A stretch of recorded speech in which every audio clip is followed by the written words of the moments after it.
completely an accident. Like, I literally just got here. Wednesday, September 14th, 2021, Lake, Ohio. In the early afternoon, a 911 call from a witness alerted authorities about a 5-month-old baby left alone in a vehicle under extreme midday heat. Officers quickly arrive at the Walmart Supercenter, where a witness had observed the infant crying and sweating inside a locked car. The officers enter the store with the mission of locating the child's mother before the situation escalates. I'm Tyler, and this is your daily dose of crime. And you guys are the reason that we work so hard on all of these documentaries. Seriously, from the bottom of my heart, thank you so much for your support. Be sure to tune in every day at 2 p.m. Eastern, 1 p.m. Central for your daily dose of crime. Oh my god, yes. What's wrong? Sorry, I was just finishing up grabbing. I just gathered up the news I left. What's wrong? I don't know, like an hour? Yeah. Did you come by yourself? Yeah. Can you put that stuff down and take a walk with it? Yeah, sure. Is everything okay? No. Oh, okay. Is my daughter okay? Where's your daughter?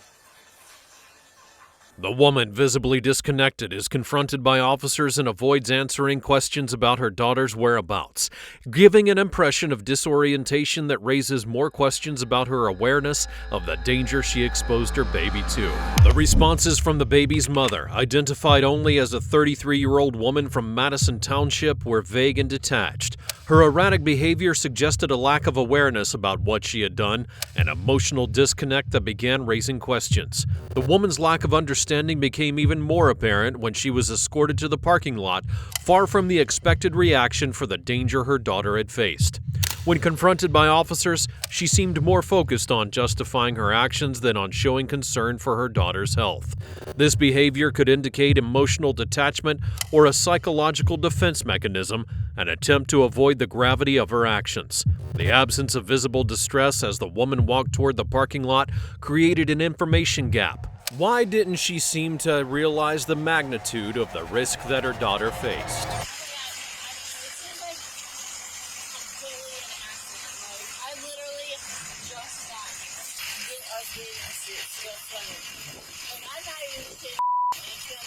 A very, very long week, and I just usually have a babysitter on Saturdays, but I just was running to Walmart really quick, and I didn't even. The victim's mother, in trying to justify her actions, vaguely mentions that she had left her baby in the vehicle while she made a quick purchase. Her tone is calm, almost as if she were making a minor mistake and not having the urgency that the situation demanded. I was literally just shopping for clothes. You don't care to check on your child? Yeah, I'm making sure I don't, like, overstep my boundaries. Hey, baby! Oh my god, I'm so sorry. Sticker butt! I'm so sorry! Baby, girl, sorry! You got anybody else that'll come care for the child? No, like, I'm, like, totally fine to take care of her. I just, like, it's been a really crazy week, and, like, I just buried my mom this week, and then Chris and I are, like, not getting along, and I just had court this week about her. He's just trying to take her from me, and I just have a lot of stuff on my mind. I was just going to Walmart so I could get a bathing suit so we could have a vacation. But in a honest, like, missing, like, I'm really close. Have a seat, hold your child for a second. Approaching the ambulance, Madison spoke to her baby in a playful tone, as if it were a trivial situation. Her voice was soft and calm, but lacked the palpable concern of a mother facing a possible tragedy. That lack of seriousness stood in stark contrast to what had happened. As she began speaking with officers, the situation shifted slightly. The woman, still trying to justify her actions, began to falter. Her previously light tone began to crack, a subtle sign that the gravity of what had happened was starting to reach her. Her words became less certain, and it was clear that, although initially disconnected, the gravity of the situation and the harm that she had caused was beginning to penetrate her awareness.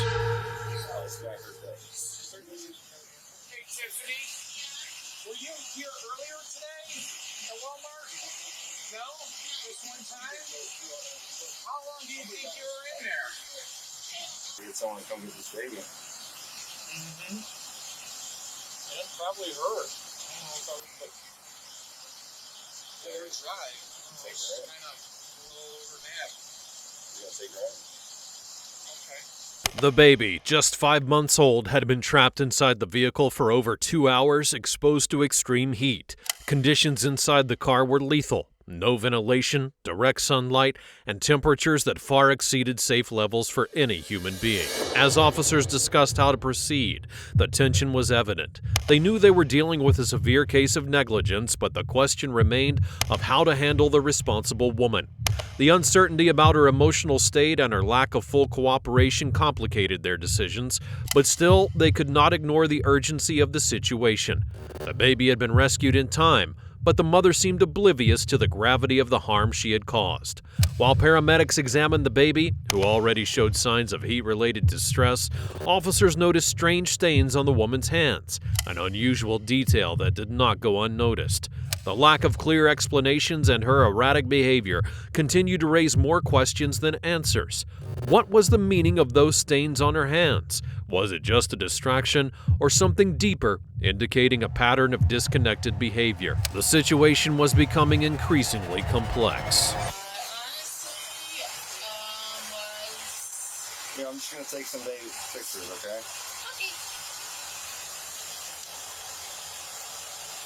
Tiffany, if you don't mind, would you do me a favor? Go like this.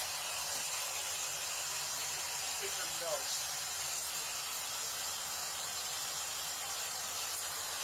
Picture of her hands. Tiff, can I see your hands, please, hon? Yeah. Just your hands. Hold them both out. A little hard with the baby. What is all that from? The paint. I'm trying to remember what I was using pink and green for. Spray painting? No, it was like a girly thing. No spray paints? No. It was like a nail polish thing or something. Nail polish? You got it all up here too. Green. No spray paint, huh? Oh, that's all No, nail spray polish. It's not nail polish, it was like something else that I was using to decorate the house with.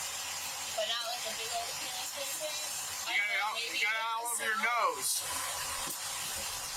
Okay. Huh? I said, okay. I'm trying to remember exactly what it was I was spray painting, but I can't put my finger on it exactly right now.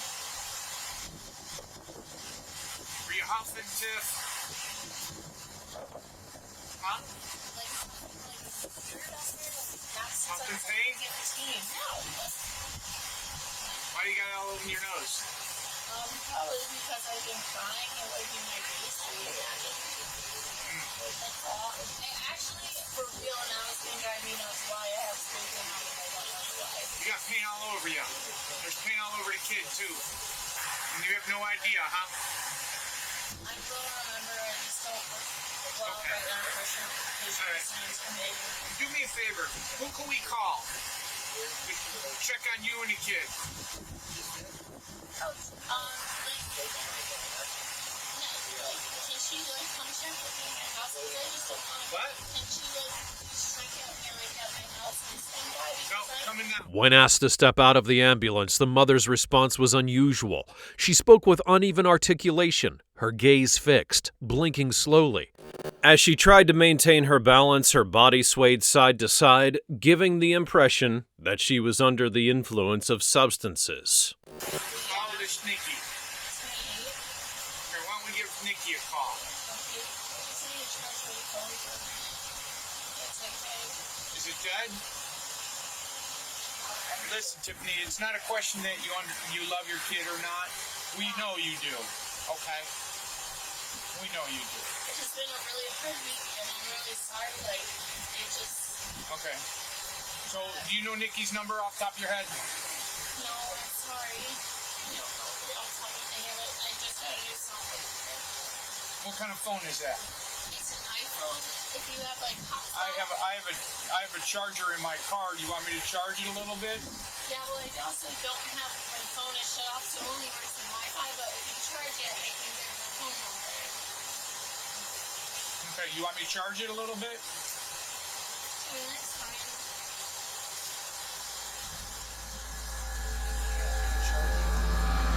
As officers began photographing the unusual paint stains on the woman's hands, uncertainty grew. The marks were evident, and their presence was puzzling. But when asked about them, she could not give a coherent answer.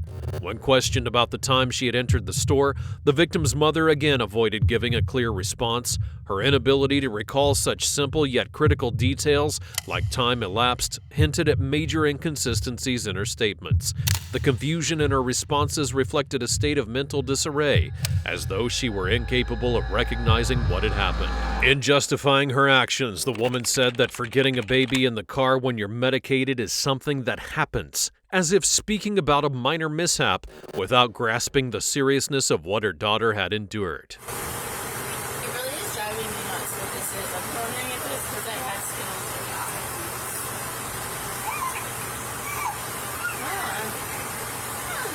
You only have the one child?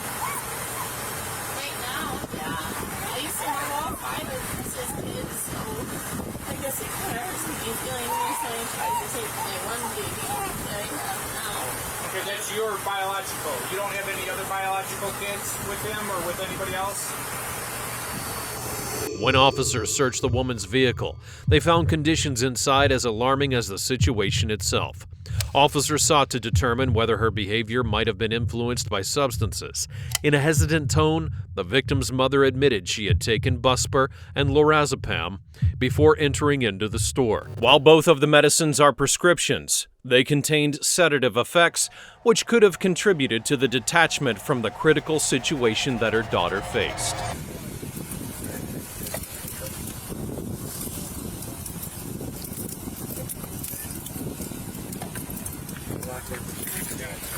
Did you guys take her vitals at all or anything? Nothing? Nothing appeared? She seemed fine whenever you guys came through? Just sweating, wet diaper, mental status seemed okay. She was cheery and everything. Okay. How bad was it sweating? Noticeable. Oh. Yeah, not All right. Okay. Okay. All right, thanks, guys. It's all unlocked. Oh, is it? I mean, you want to tone it? Yeah. It doesn't work. Am I allowed to have this? Where's your car key at? Is this the key for the car?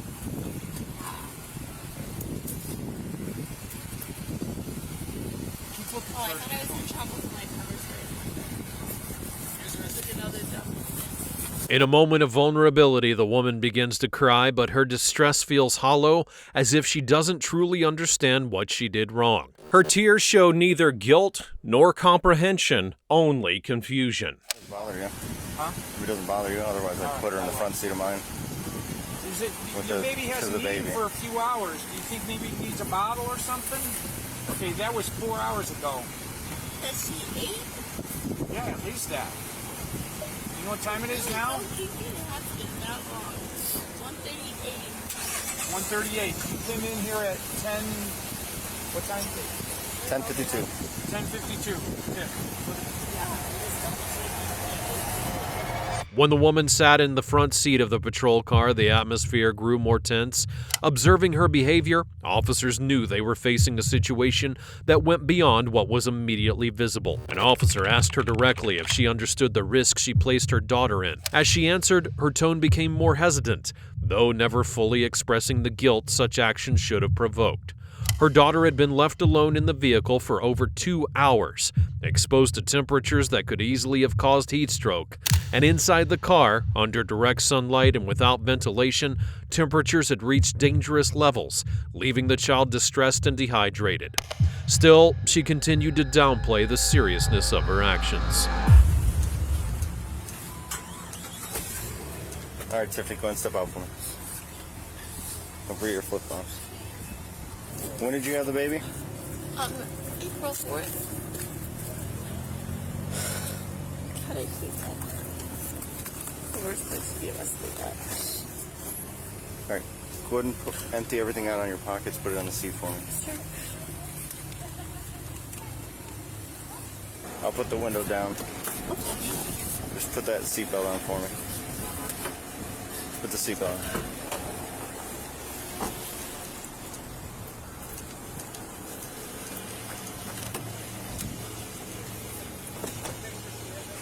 I need to get I had her put everything on your seat real quick. Okay, then I'll let you take that. Yeah.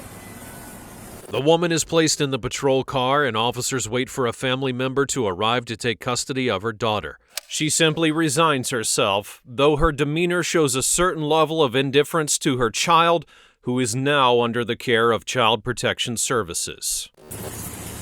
Are you okay with your sister taking your house keys and getting more baby stuff and take care of the animals? Oh, of course, that's fine. Okay. Which one's the house key? I should be able to drive my car, though. No, we got. It's a little sticky and neutral. We gotta tow it. Can I drive her home? Which one's the house key? Should be able to figure it out. All right, here's her keys. When the woman's relative arrives to collect the vehicle keys, they tell officers she hasn't been well lately. This statement offers a possible explanation for her erratic behavior, but it also shows a lack of prior intervention, despite all of the warning signs being there. In case there's any issues of who's supposed to have the child, okay? Okay, yeah, because I know she's got a boyfriend, but I don't know anything about him. Okay. All right? All right. All right, thank you for coming. Is there keys for that or no? Yeah, it's in the front seat there.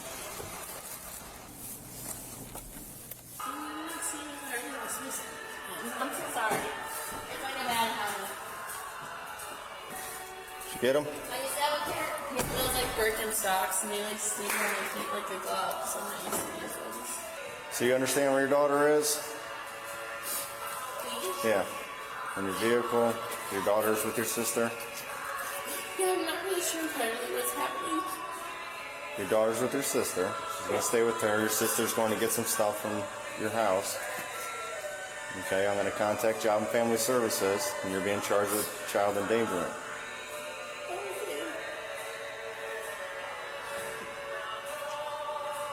And your car's going to be at King's Towing.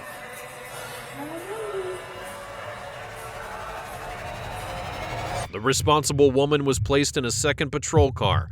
Her face, still calm, now showed a slight shift in expression not seen before, as officers transported her to jail. There were no tears, no shouting, only a kind of resignation that failed to mask the magnitude of what had just occurred. The report noted that despite officers' attempts to obtain a clear acknowledgement of her understanding of the events, the woman continued to avoid direct confrontation with the seriousness of her negligence. At its core, the question remained: how much could a mother truly understand when in the face of tragedy? She still seemed distant from the reality of her child's danger. Following her arrest, the woman would be charged under Ohio Revised Code Section 2919.22, endangering children, which criminalizes placing a child's health or safety at risk through neglect or failure to perform caregiving duties. The charge is classified as a first-degree misdemeanor, carrying a potential penalty of up to 6 months in jail and a fine of up to $1,000, depending on circumstances and judicial discretion. She was booked into the county jail, and a bond hearing was set within the next 24 hours. Despite her erratic behavior during detention, Child Protective Services took temporary custody of her daughter, conducting a welfare assessment. The court would consider several factors, including mandatory educational requirements for all defendants in child neglect cases involving vehicles, specifically participation in a child safety and heat stroke prevention course.